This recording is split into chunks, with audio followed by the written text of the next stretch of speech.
Good morning, wrestling fans. Welcome to PWR today. It's Tuesday morning, October 4th, 2022, or 10-4-22. It's the man they call Meathead and the Matthew Thomas of all Matthew Thomases, Matthew Ezekiel Thomas. Good morning, Matthew. 10-4 Meathead. See, it's a little bit of like a kind of trucker CB radio lingo right there. 10-4 there, good buddy. Boom, boom. I do that sometimes, but you know, I'm a CB radio hobbyist, and I'm always listening to the CB radio airwaves. And you know what? Those truckers will not shut up about Meathead. They will not shut up about how comfortable and how well sported they feel in their collar and elbow apparel. And you know where they get that from, Meathead? They go to collar and elbow when they're not when they're driving the truck, because you don't want to be on the internet while you're driving your big rig. But when they're stopped at a rest stop, they go to collarandelbowbrand.com. And they want to save money because they got a lot of other stuff to buy to keep that rig maintained. So you know what they do to keep that rig maintained, Meathead? They enter promo code LINDAKay, LINDAKAY, saves them 10%, and everybody's happy. Everybody's happy, especially when they're putting those on after getting out of the truck stop showers. You ever been in a truck stop and seen the shower and laundry area in the back? Oh, I've seen them. I thought you were going to ask me if I've ever been in a truck stop shower. No, I'm pretty sure you've been in a truck stop shower. Isn't that where you are always meeting people for 8 at 8? 8 at 8, not familiar with that. Yeah, that's not the weather. No, that you're not getting the local 8s on the 8. Yeah. 8 at 8. I'll have to Google that. Yeah, there's something about a glory hole and all that other good stuff. So Matthew Thomas, the man who very well versed in truck stop showers. And you can get a wide selection of beef jerky at most truck stops too. If you're not satisfied with the beef jerky selection, your little segue off of truck stop showers and into beef jerky is making me uncomfortable. Yeah. No, it's really wide selection there, much more so than your typical 7-Elevens or grocery stores. Just if you're a beef jerky connoisseur. Okay, are you ready to talk White Rabbit again? I think we shall. White Rabbit happening again last night, Matthew, and this time it was kind of biblical. It was. I'll tell you, I had to. You were nice enough to get the code before I did, so you were nice enough to take a lot of my guesswork out. That must be my East Coast feed. I like to play at home too. And so when I was actually watching it, I had a hard time actually getting that code, man. I had to rewind and pause and this, that, and the other a couple times. Yeah, it was for those that don't know what we're talking about, it was during the walk-up from the Poison Pixie, Candice LeRae, as she walks up on Bianca Belair, Asuka, and Alexa Bliss. And then all of a sudden you heard music. First off, Matthew, I got to ask, you said you saw the double image playing over the top of Raw, right? Yeah. I wonder if everybody else saw that as well. I don't know, but you kind of maybe you're like Ray Costanza in Field of Dreams. You're just seeing stuff at Fenway and seeing if Costanza, not Costanza, Ray. What was Ray's last name in Field of Dreams? Kevin Costner's. I was going to say George's last name was Costanza. No, it was something like Costanza. Costanza. It was something like Ray something. But yeah, you're just sitting there at home, Meathead, wondering if anybody else saw Moonlight Graham. Okay, well, we saw it, and we saw the QR code pop up. We also heard a little video game song. Did you hear that? Wow, wow, wow. Yeah, that's a nice little side effect. Is that a noise side effect or sound effect that we got? Sound effect was what I meant to say. Yeah. I'm still trying to think about Ray's last name, man. Yeah. Was that a sound effect from the Firefly Funhouse? Oh, good call. Good. I think it was. That's some good shit. It may very well have been. My goodness. Okay. So, again, we're getting all these little tiny clues, and they're multi-layered. Let's talk about last night's QR code. First off, it was a picture of Samson and Delilah, right? Mm-hmm. Okay. It was indeed. Not to there was a guy whose original last name was Samson, Elias Samson, right? That's right. Again, we're always, we're entertaining the idea that it could be something else, right? We're always looking for that stretch. Linda with her Bad Bunny, me with my Rosebud from Adam Rose, the bunny that had his head taken off and never got his, comeuppance. Matthew, what was your stretch? Oh, I don't think it's a stretch at all, man. All this, feed your head. Who is a WWE superstar who wants to continually be fed and fed more? That's right. It's Ryback. It's Ryback. So feed your head, feed your head. It's Ryback, right? Okay. It's Ryback, and it was Kinsella, Ray Kinsella, not Costanza, but Kinsella. Excuse me. I stand corrected. I'd rather say Ray Costanza. But this one seems a bit convoluted. So the first was a binary code in the end of the URL the QRO sends you to. When it's translated, that binary code spells out the word Gacy.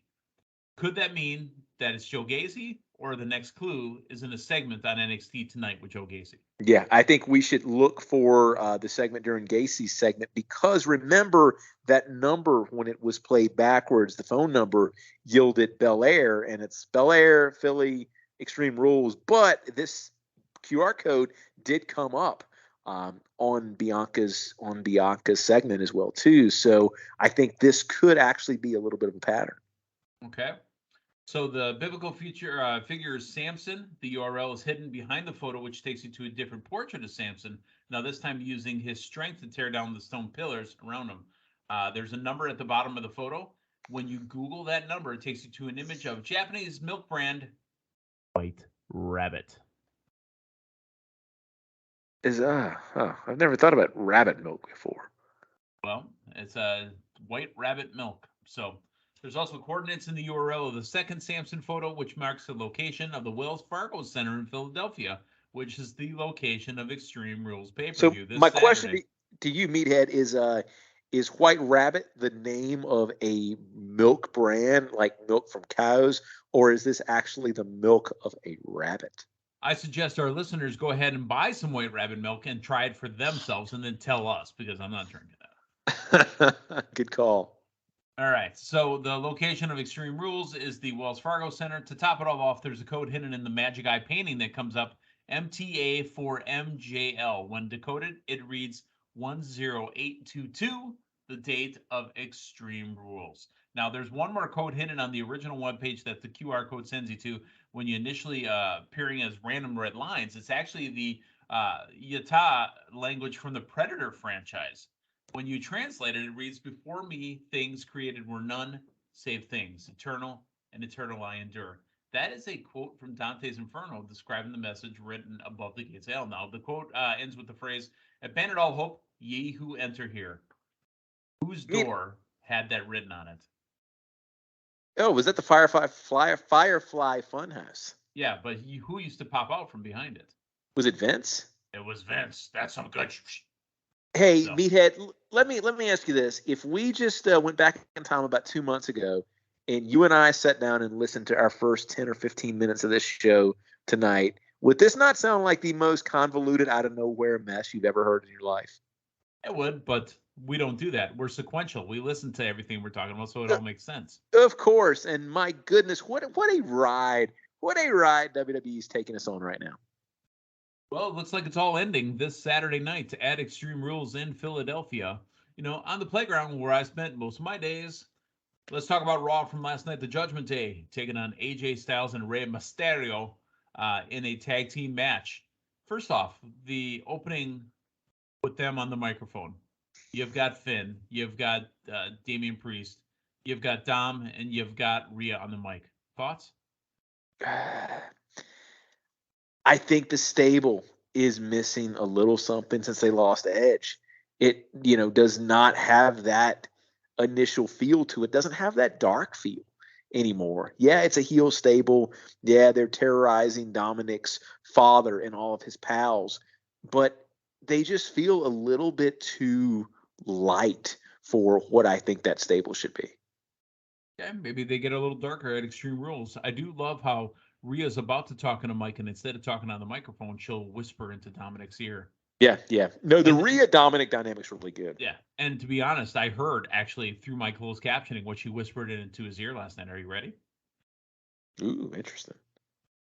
Large pepperoni. Yeah, we have to put the closed captioning on I think the people really, do utilize the closed caption on this program when you do your Meathead Goes Inside Your Ear segment. That's right. And then there was supposed to be another segment. It got cut for time, but she also said, "A white rabbit is not Ryback, you idiot." No. Interesting. You really got to pay close attention. Got to pay close attention. All right. So we get the match between the Judgment Day and AJ Styles and Rey Mysterio. And the winner's Judgment Day. The Judgment Day coming off of this very strong. Yeah, and a little dissension there between AJ and Rey at the end too. And I will say, that's kind of what I enjoy the most about this feud, is the fact that you've got Rey continually being the apologist for his son. And I mean, is there a way that this thing gets played out kind of as a slow burn? And do you see Rey, after everybody's upset with him, all of his friends who are faces, I mean, does he contemplate kind of going to the Judgment Day? Maybe initially in hopes of getting Dominic back, but I would not mind father and son reunited in Judgment Day. Get out of here with that. Hey, that's not just saying. Happen. I'm just saying. Backstage interview with your guy, Bobby Lashley, the United States champion, and Mustafa Ali interrupts him and says, "You know what? I've been busting it, hustling it." And then Bobby turned his back on him, and he goes, No. I'm telling you, I want a match now," which leads us to United States champion Bobby Lashley and Mustafa Ali. Ali earning the respect of Bobby Lashley as Lashley's about to pick him up after choking him out. Well, not choking him out, but putting him out in the Hurt Lock. Seth frickin' Rollins does the curb stop on Bobby's face onto the U.S. belt. I've got to give them a lot of credit here. This match 3 or 4 months ago would have just been a match on Raw, probably with the likely outcome of Bobby Lashley winning. Yeah, that was the outcome we got, but my goodness, they used a very interesting storytelling device here of Ali just not staying down and Bobby growing more and more irritated with it, being more and more aggressive on what he was doing to him on the outside. This seemed like, a match that you could have had on paper with a very likely outcome. You used it to tell a story, and a great story they told last night, not just with the match between those two, but the continuation that we got, with Rollins. And my goodness, we saw it a couple times last night. A lot of times new stuff doesn't get developed and business does not get done on go-home shows, but a really nice touch there of kind of, keeping the thing going with him and Rollins there. When we've got a big match we're building to with Rollins and Riddle, you had that nice little layer there with Rollins and Lashley. It's like they knew that they were going to be going off the bridge, but already set up the path to get to the next step and the next place to go. So let's talk about Seth Rollins. He called him Bobby Trashley, and as he's talking about his match coming up this Saturday night at Extreme Rules, they have to call out Riddle. Now, they did something really cool here that AEW had been doing for a while. They had a no contact clause. They basically signed and agreed that they will not touch each other, get in each other's face, start screaming at each other. Daniel Cormier pops up on the screen. I don't like when they do this. His promo that he cut, that scripted little piece that he said, would be if we never knew he was going to be the special guest referee. Right. We were told all night he was going to be the special guest referee. Matter of fact, we've known for a day. And that promo was cut probably 3 days ago, as if we didn't know. Right. I will add this, though. In this new era of WWE, you can apparently say hospital, and you can apparently also literally threaten to kill somebody, as Riddle did. Yeah. Hospital threats. Yeah. I will say, they've done a really good job of making this personal. And Meathead, this is one of the longest feuds in recent history in WWE that has not involved a title that I can think of. Normally, you'll see title feuds go, multiple matches in a lot of cases because, they don't have anything else to do. But for two guys with not a title and just a feud for the sake of a feud, we've gotten some mileage out of this thing. And if you go back before that, Seth Rollins had his feud with Cody Rhodes. Seth Rollins has not been in feuds, quote unquote, for the belt in a long time. So him setting up that little bit of a bridge with Bobby Lashley, is perfect segue. So, that's telling us, hopefully this is the end and Riddle goes over and then moves on to his thing while Rollins goes to Lashley. Yeah, and hopefully takes the title off of him on a pay-per-view so I get some points. Ugh. All right, The Miz backstage talking to Maurice, who's hosting a birthday party celebration for him next week. I love that I knew it, but I was still excited to see it, even though I know that it's going to happen. They keep panning over Miz's shoulder and showing you that there's a door there. If Miz is this paranoid, why would he be standing next to the door? I mean, come on. I don't know, but I'm almost hoping that we just go like another year, and this is what we get. We don't get any Miz matches or anything, and we just see Loomis in the background. I'm fine with it. Good stuff. I'm all for the Dexter Loomis stuff. They still can't find Ciampa. Nobody knows what happened to Ciampa. He got sucked into the ring. Nice Good little stuff. Touch. Candice LeRae is going to take on Dakota Kai. Candice LeRae, remember the QR code popped up during her segment with Bianca Belair in the back. Candice, I didn't think that she was going to come in right away and get wins. They actually did some work last night to try to build damage control. Dakota Kai with the victory. Yeah, and that was kind of a theme that we saw, throughout the show there. It was a really big show for damage control. Well, they got to be strong going into the pay-per-view when Bianca beats them.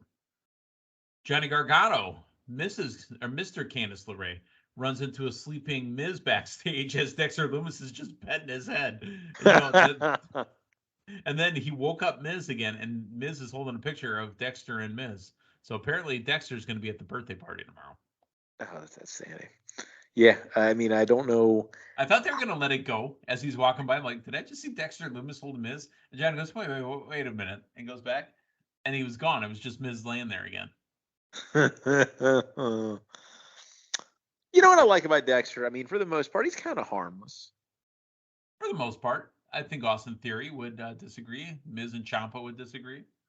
Well, hey, Austin, I mean, he just fed Theory a bunch of cereal.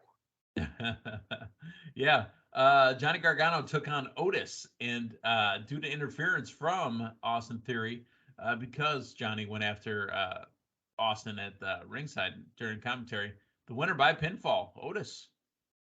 Yeah. That may be the first singles win for Otis in a long time. It's been a while. Hey, let me just go back to this real quick. We talked about Theory.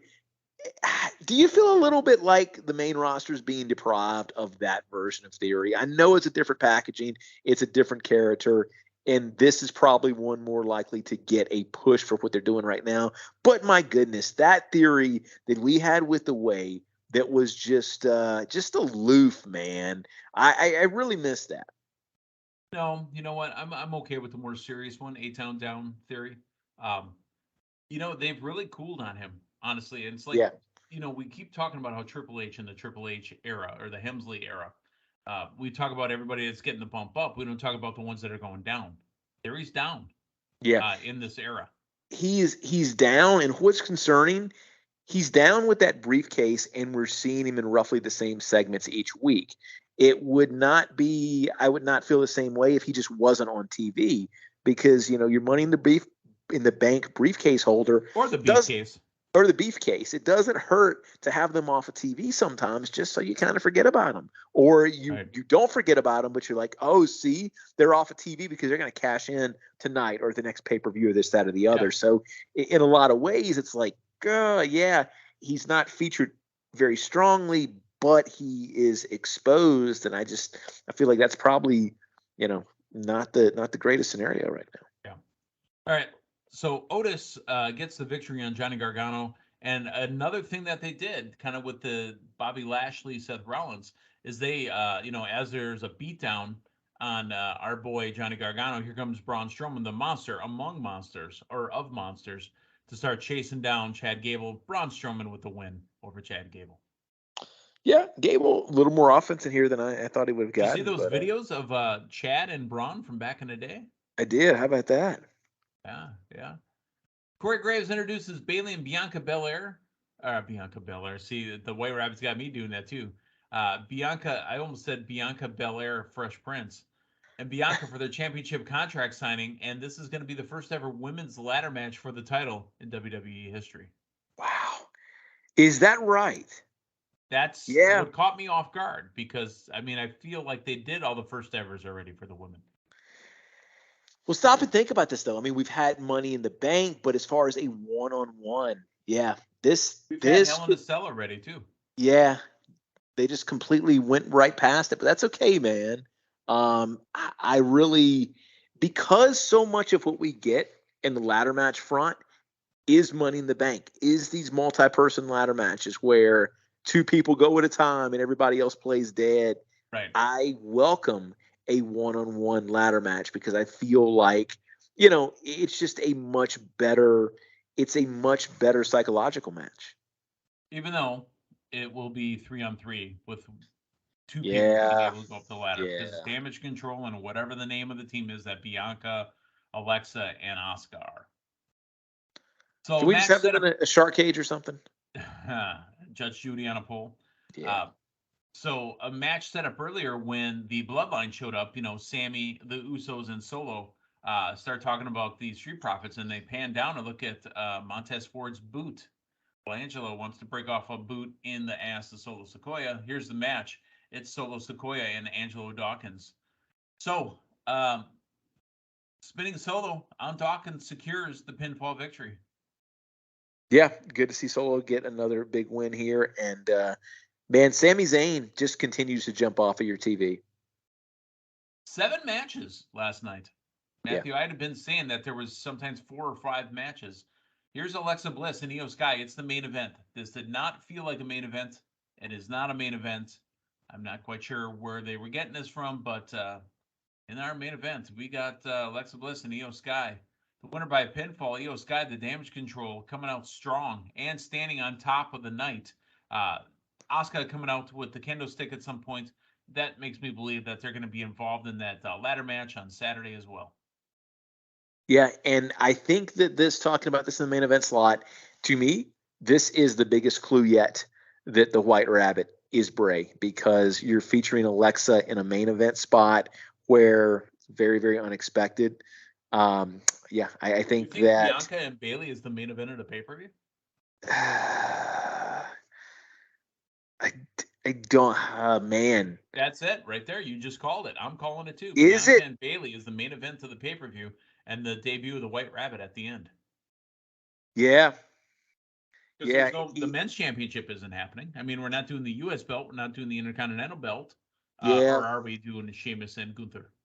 No, you're right. There's not a world title match. So, the main event. I think the main event's Bianca and Bayley. Yeah, and I mean, the thing of it is, I think that enough people are saying Bray, but I don't think you necessarily have that many people making the Alexa connection. Now, they might after last night, but I think that will be a time where, you'll feel like, okay, I guess we're not going to get the premiere of the White Rabbit because this is the women's match main eventing the show, and then you'll have that tie in there. No, I think my subconscious called it, and you called that calling it. Mm-hmm. Fair enough. So, let me ask you: are you excited, disappointed that it's happening this Saturday? Because I know your thoughts were that you wanted to keep going. Yeah. No, I think it'll be a great payoff. And, I don't think that if this is the end of the line for that, I don't think it's the end of the line for WWE utilizing that type of marketing. I think they have realized what a huge response they've gotten, and this Easter egg type stuff, will continue. This isn't the first one in the new era. Think back to Edge's return. Yeah. And the license plates and the, Latino heat and all that other stuff. Yeah, that kind of, You kind of forgot about it already. You kind of forgot about it, and it's been very, very recent, but yeah, you're right. Yeah. So maybe that was just them kind of dipping their toes in the water a little bit. And that's right. It's a little game we like to play called Just the Tip. After the success of that, man, who knows what kind of crazy stuff they're going to do. Little wedding crashers Little Wedding Crashers reference there for you. Yeah, it's a game called Just the Tip. Make sure you tip your bartenders and people right. That's what they meant. Just give them money. For all that was Raw from last night. Tonight, Matthew, is NXT. Next week Tuesday night, it's AEW Dynamite and NXT. I know that you got Linda Kay joining you tonight to talk about a little bit of NXT. Let's hope that the White Rabbit finds its way onto the NXT 2.0 Black and Gold brand. I hope so, because if it's across brands, hey, maybe that'll get some extra viewers on NXT Level Up. Just put it on all WWE programming. I honestly think, because that's one of the interesting things I've been kind of going through in my head, while I was feeding my head, is that they should be putting it into the opening, into the the signature. Yeah, it should be on one of those video packages on the side. You could put that anywhere. I've been watching the corners of every video, just looking for stuff. Now that it's kind of dead in the center, yeah, okay, I noticed it, whatever. Yeah. But I mean, seriously, have one of the backstage interviewers have a QR code on the microphone flag. Yeah. Yeah. No. I mean, if you're doing this in kayfabe, it's interesting. I mean, I like it just kind of being hidden backstage or something like that, other than just right on the TV screen, But to each their own, and who knows? I mean, the White Rabbit, maybe he's got the power to. Maybe that's what he did initially, and then he's just breaking into the truck now.